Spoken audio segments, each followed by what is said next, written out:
Thank you, Ben. We are going to be reading from Psalm 126, from verse 1. When the Lord restored the fortunes of Zion, we were like those who dream. Then our mouth was filled with laughter, and our tongue with shouts of joy. And they say among the nations, the Lord has done great things for them. The Lord has done great things for us. We are glad. Restore our fortunes, O Lord, like streams in the Negeb. Those who sow in tears shall reap with shouts of joy. He who goes out weeping, bearing the seed for sowing, shall come home with shouts of joy, bringing his sheaves with him. This is the word of the Lord. Thanks be to God.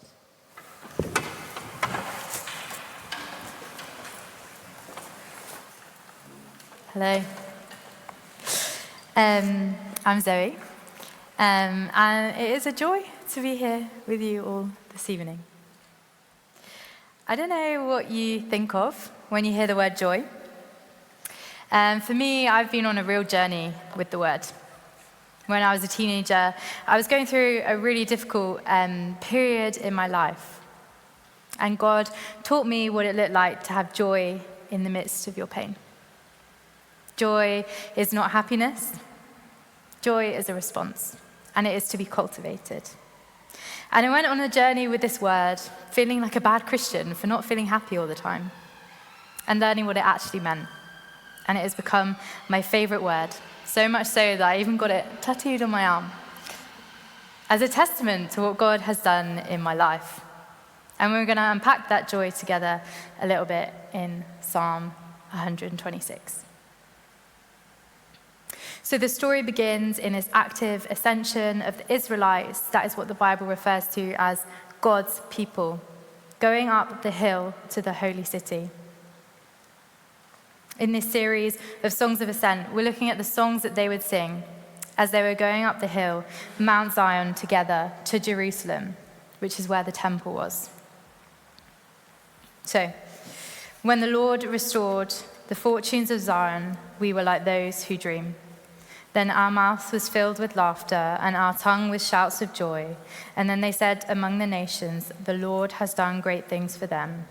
The Lord has done great things for us. We are glad. The psalmist writes, our mouth was filled with laughter, and our tongue with shouts of joy. We are glad.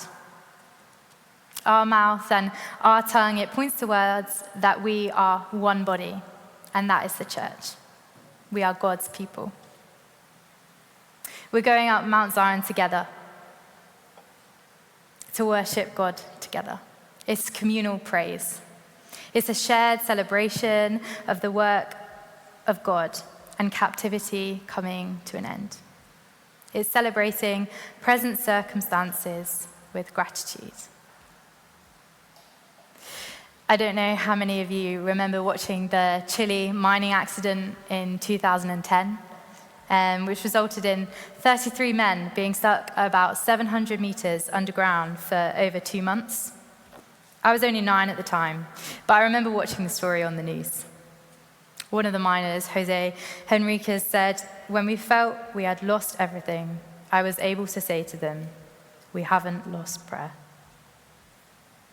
So we started to pray twice a day for their rescue.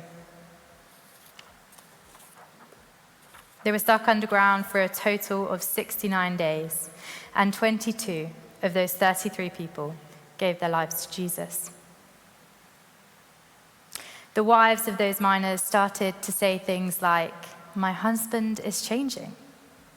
He's speaking about God, and what's more, he's treating me kindly. And the world looked on.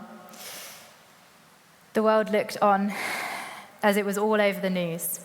And they began to change as they were rescued spiritually, and then also, thankfully, physically too. A bit like in this rescue, where the whole world is gripped at watching. Everyone can see the victory, and no one can deny it. We likely in this room had no connection to these guys, but we may have seen this joyful moment.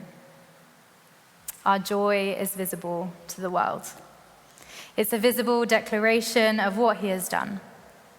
It's a response to the rescue of our soul.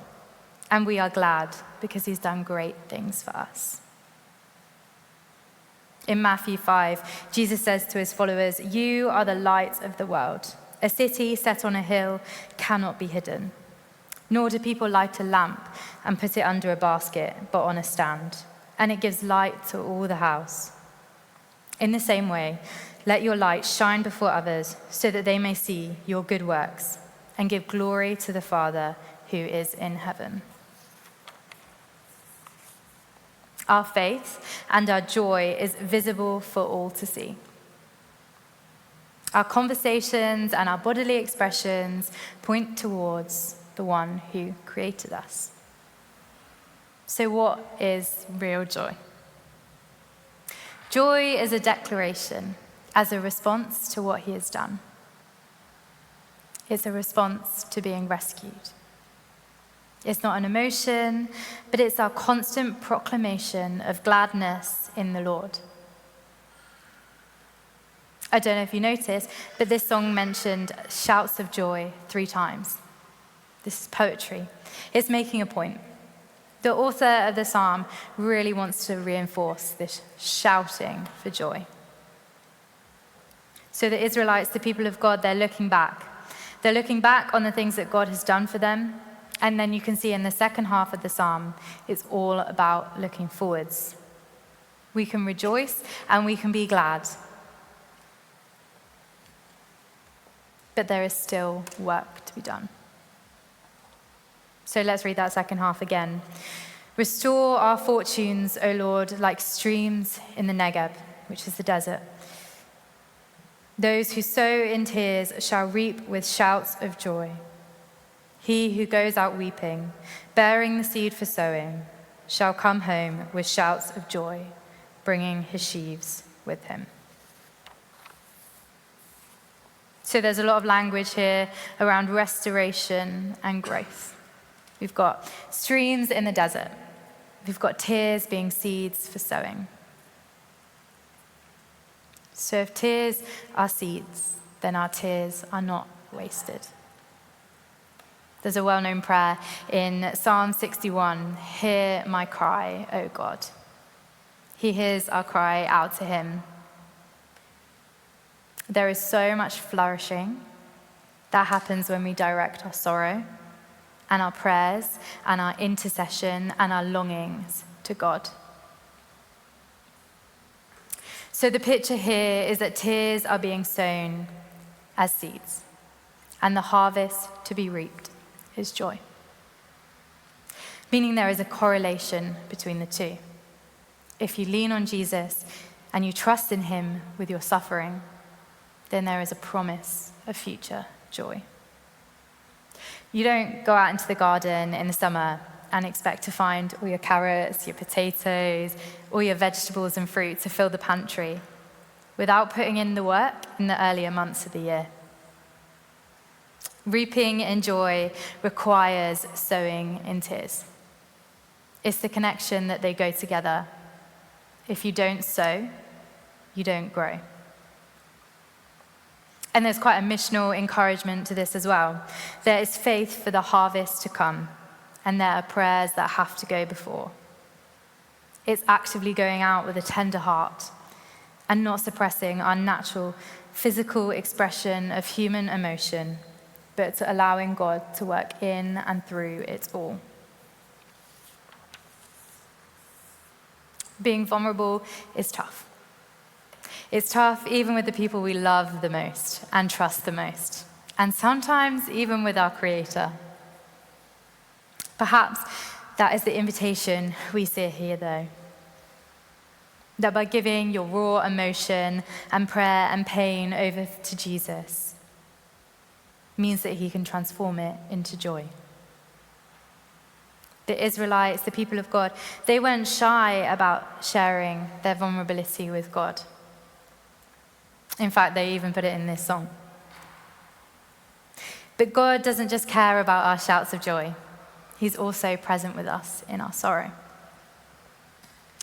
It's important to recognize that God is here through all our seasons. But it also requires us to bring our seasons to him. So we've looked back, and now we're looking forward at what is to come. What is to come for the people of God. In the last part of the song, it changes from this collective we and our to he and his. It's singular. Because it's pointing towards one person who brings a promise of hope. It's the promise that Jesus will bring in the harvest and that many people will be saved. A promise made way before Jesus even walked the earth. But this joy comes with a cost. In Hebrews 12, verse 2, says, looking to Jesus, the founder and perfecter of our faith, who for the joy set before him endured the cross. It wasn't easy for Jesus to die and to bring us into his family, but he wanted to. In Matthew 12, we read about Jesus in the Garden of Gethsemane, where before he died, he said, my soul is sorrowful, even to death.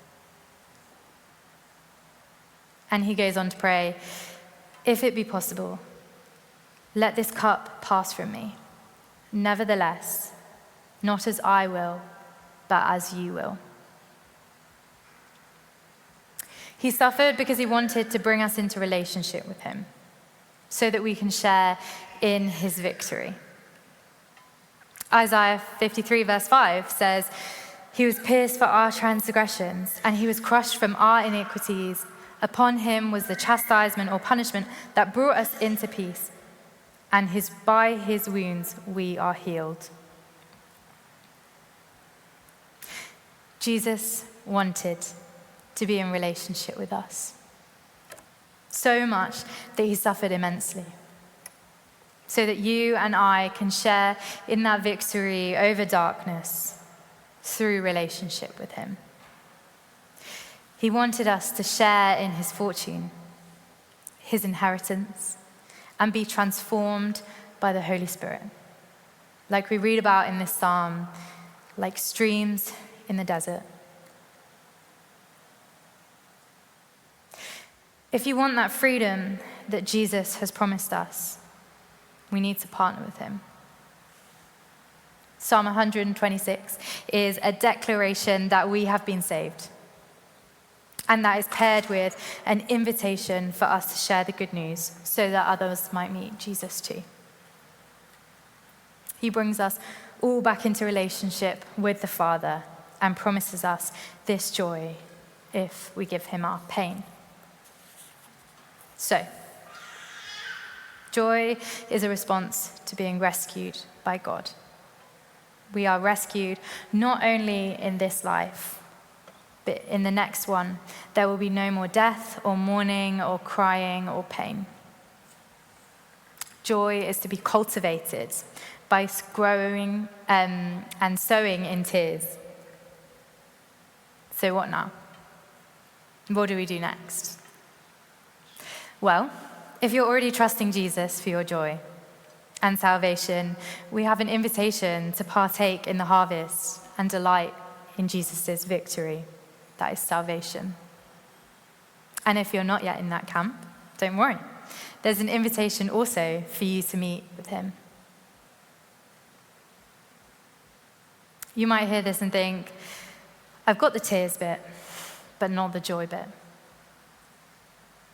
You might hear this and think, I've been saved, but I'm stuck on the inviting others bit.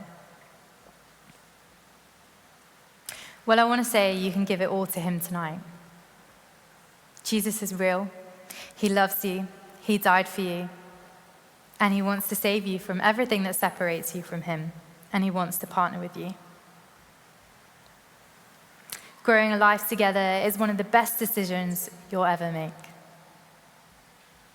He doesn't leave you on your own. If you want to invite Jesus into your life or into your suffering, then we're going to have some prayer team in a bit after we've had communion who would love to pray with you. Maybe you're thinking, I need rivers in the desert. I need restoration and growth. The invitation tonight is open to receive his Holy Spirit and meet with Jesus.